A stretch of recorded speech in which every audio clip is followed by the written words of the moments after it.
Fala pessoal, eu estou de volta. Eu sou o professor Paulo de Geografia para mais um encontro semanal. Então nós estamos hoje aí dando continuidade no estudo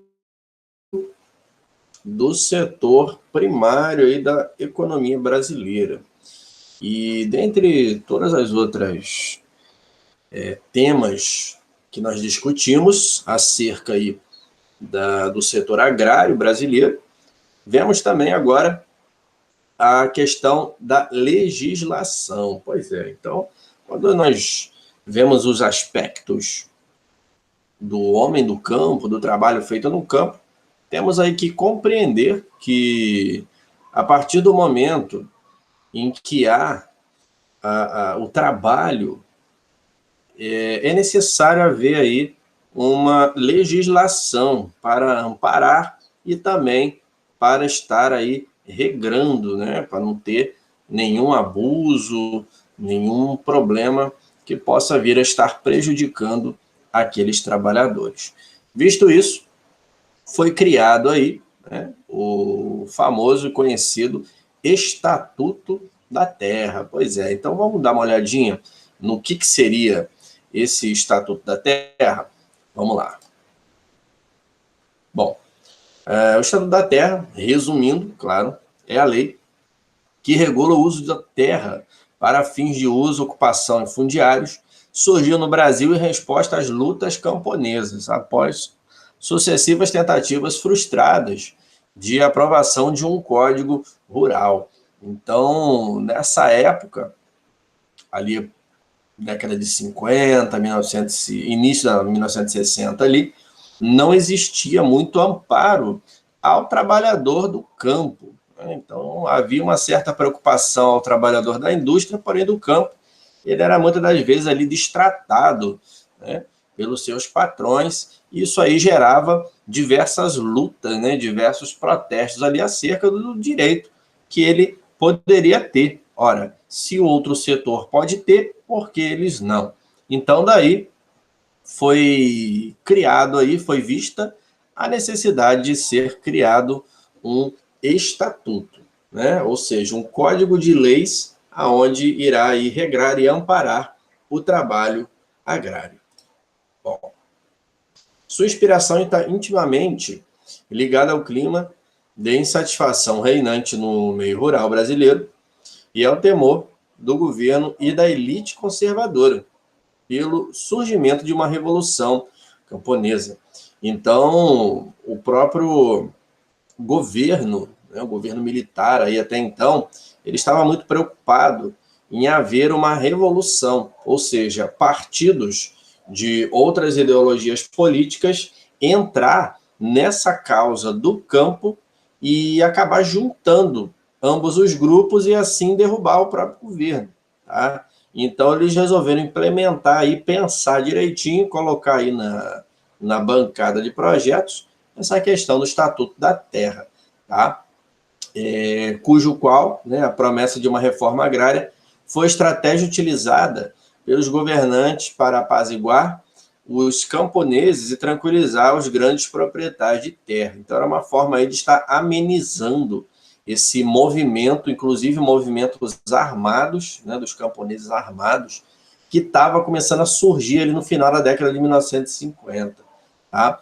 E na década de 60, o movimento a favor da maior justiça social no campo e a reforma agrária tomou conta no meio rural. Porém, em 64, esse movimento foi praticamente aniquilado pelo regime militar. Bom, dentre as metas estabelecidas pelo Estatuto da Terra, temos aí a execução de uma reforma agrária, que basicamente ficou no papel, o desenvolvimento da agricultura, né, principalmente no que diz respeito ao desenvolvimento capitalista ou empresarial da agricultura. Lembrando que nessa época, né, década de 60, aí, o mundo já estava passando por aquele processo da Revolução Verde. Tá? E a Revolução Verde ela já entrava nessa questão aí de estar legalizando mais a atividade, amparando mais Então, digamos que juntou um lé com cré, vamos dizer assim, e acabou aí dando maior oportunidade para estarem desenvolvendo esse pacote de leis aí chamado Estatuto da Terra. Bom, a dimensão do Estatuto da Terra, ela dá aí que toda legislação agrária em vigor teve origem no seu bojo, no seu pilar. Qualquer cidadão comum que atua na atividade rural lida no seu dia a dia com essas leis e a disciplina dos direitos e obrigações relativos aos bens imóveis rurais, com a finalidade de execução da reforma agrária e da política agrícola. Então, o que a gente vai entender aqui? Ela vai cuidar de duas áreas distintas, passando aí pelo seu crivo, todo o universo temático da economia rural, antes e depois da porteira. Tá? Também vai estar dividido aí em 4 setores, desdobrado em 11 capítulos.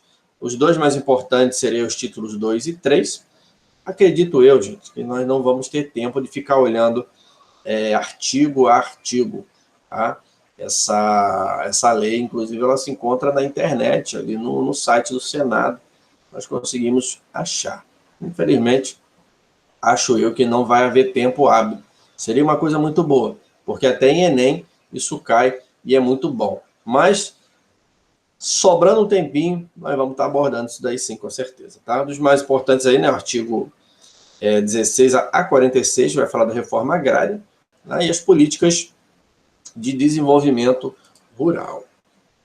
Bom, dentro da filosofia do Estatuto da Terra, ela está fundada agora você tem que entender, princípios da função social da propriedade, tá? Aonde ele vai falar que isso a gente vai ouvir falar muito, principalmente em questões de Enem, tá? No artigo 2º, ele vai assegurar a todos a oportunidade de acesso à terra pela sua função social. O que isso defende? A função social, ela é cumprida quando? Agora a gente tem que entender, isso é lá texto da lei, hein? Favorece o bem-estar dos proprietários e trabalhadores, mantém os níveis satisfatórios de produtividade, assegura a conservação dos recursos naturais, observa disposições legais que regulam as justas relações de trabalho entre os que possuem e a cultivam. Então, aquele que não consegue se enquadrar em alguns pontos, como esses, que no caso aí tem os principais, que há outros também no texto da lei, o governo ele pode ali tomar certas atitudes, inclusive ali desapropriar a terra. Bom, 24 anos depois, esse dispositivo foi transposto integralmente para o artigo 186 lá da Constituição. Tá? Então, aqui já estaria ali na década de 80, onde foi escrita a nova Constituição. Tá? Então, ele foi incorporado. Lembrando que aos artigos que são inclusos na Constituição, eles são irrevogáveis, eles são pétreos, não tem como retirá-los assim. Quanto à aplicabilidade desse tipo de estatuto, né, de legislação, ela objetiva, acima de tudo, a perfeita ordenação do sistema agrário do país, de acordo com os princípios da justiça social, conciliando a liberdade de iniciativa com a valorização do trabalho humano. Né? Com isso, nós temos aí como princípios e definições alguns artigos aí, como o 1º e o 2º, tá? Que faz aí grande referência ao famoso e conturbado direito agrário. E os acordos e convênios, tá? Diz o seguinte: permita expressamente a adesão de outras pessoas de direito público, interno ou externo, pessoas físicas nacionais ou estrangeiras não participantes direta dos atos jurídicos celebrados, e efetivar-se-á com a só notificação oficial às partes contratantes, independente da condição ou termo. Isso aqui a gente vai aprofundar numa outra oportunidade, né? E assim, lembrando que isso aqui é só uma ideia, né, para a gente estar desenvolvendo aí. O verdadeiro interesse do governo com o Estatuto da Terra era travar as reivindicações populares e não executar o programa de reforma. Até os dias atuais, as esparsas ações de investimento em terras para a sua distribuição foram quase sempre fruto da pressão dos movimentos sociais, de tal sorte que a reforma agrária se transformou numa ação de resolução de conflitos, ao invés de se consolidar com a política pública permanente e estrutural para o campo. Então, temos que entender aí que, na verdade, não foi pela causa, foi simplesmente para não deixar ali propagar, né, os manifestos, né, os movimentos sociais. Tá? Mas foi desenhado ali no corpo da lei algumas questões para favorecer aí e dar direitos e deveres ao trabalho do campo. Bom, aqui nós estamos vendo alguns exemplos, né, como o trabalho aí do setor agrário, né? E assim nós chegamos ao fim da nossa apresentação.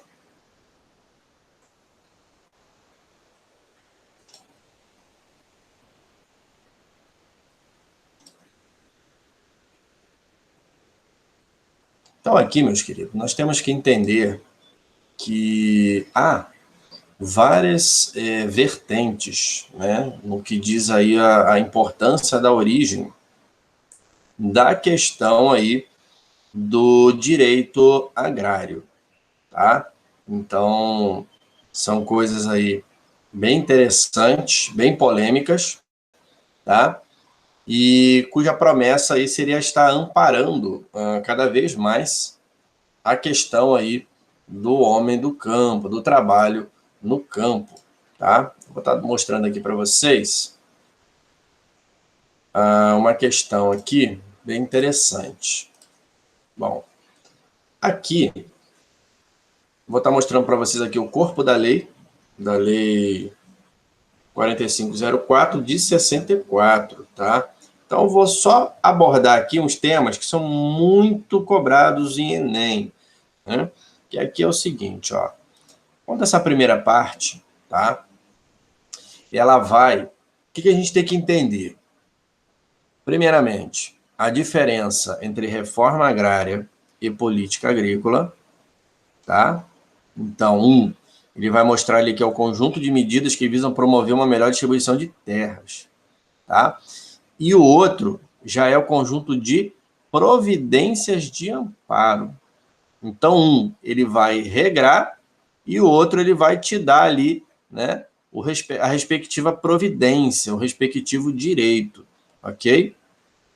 Uma outra coisa que a gente também tem que compreender essa questão é a chamada função social, tá?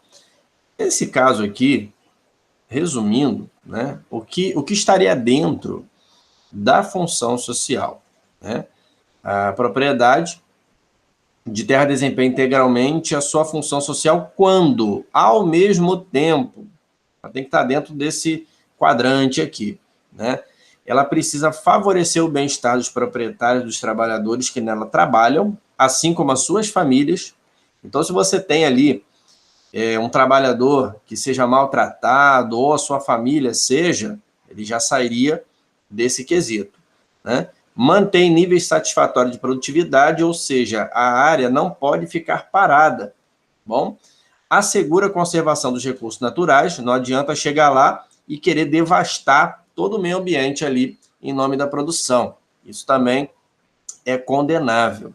E observa aí as disposições legais que regula justas relações de trabalho. Então, o direito trabalhista ele vai estar dentro daqui também, tá?